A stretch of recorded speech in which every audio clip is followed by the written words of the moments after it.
Now, recently, President Trump had announced some tariffs, some protectionist tariffs to try to boost American industry. Now, these tariffs would be on aluminum and steel that is imported from other countries.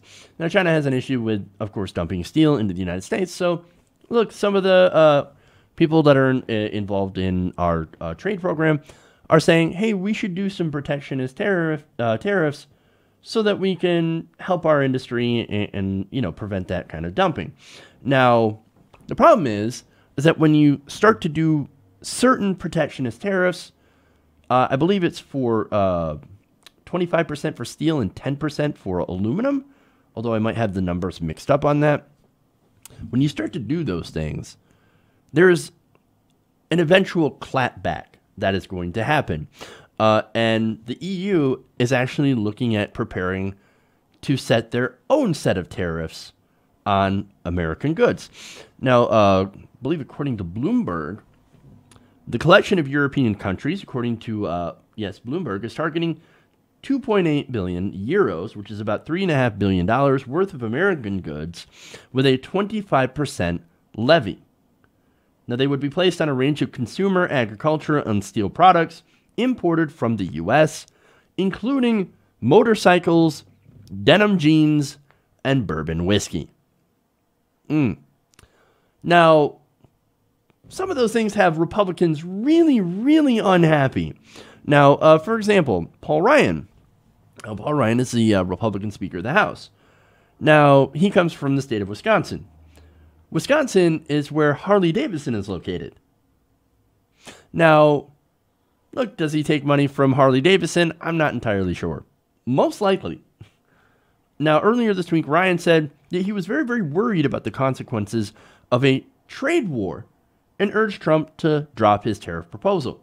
That's actually one thing I actually kind of agree with Paul Ryan on. I think it's kind of dumb. And I'll give you the numbers on why.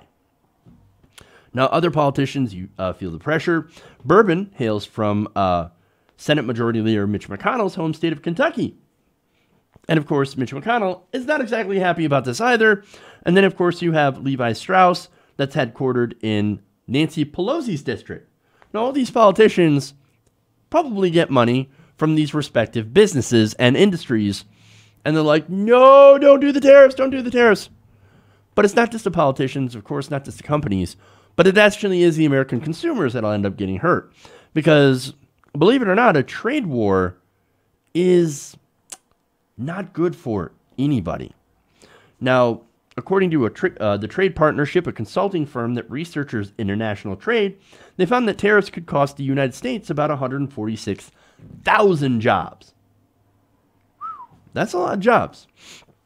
Another report estimated that the proposed tariffs, which act as a tax on imports, would help boost the steel and aluminum industries in America, but the increased cost for industries that make products using those metals would lead to overall job losses.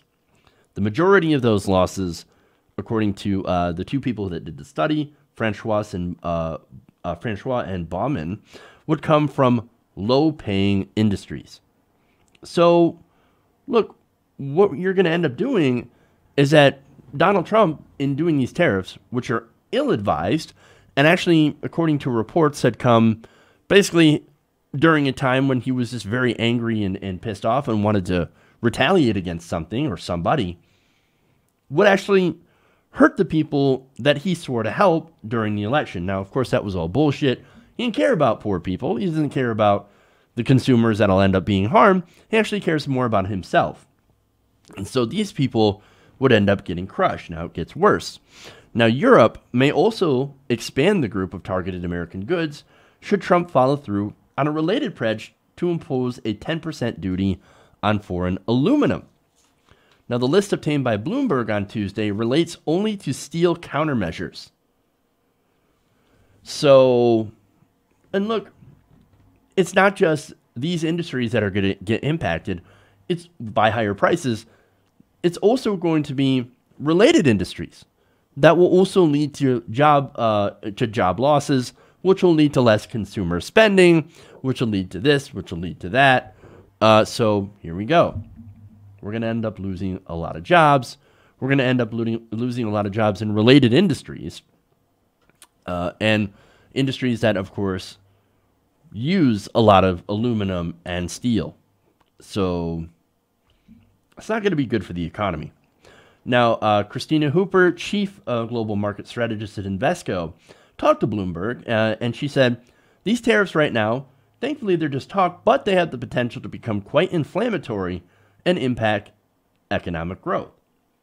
Tariffs beget more tariffs. It's like putting bacteria in a petri dish. It's going to continue to spread. Again, trade war, not a good idea. As opposed to what our president says, oh no, trade wars are easy to win and they're fantastic. No, they're not.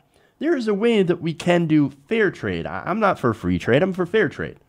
Now, there's a way that we can come up with a way to do fair trade to make sure that American industries and most importantly, consumers are not hurt by this.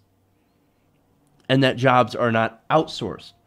I would actually go after the companies themselves and make sure that, oh, if you want to go to other countries, then we're going to put a tariff on your imported goods, not the entire country's imported goods, but just that company.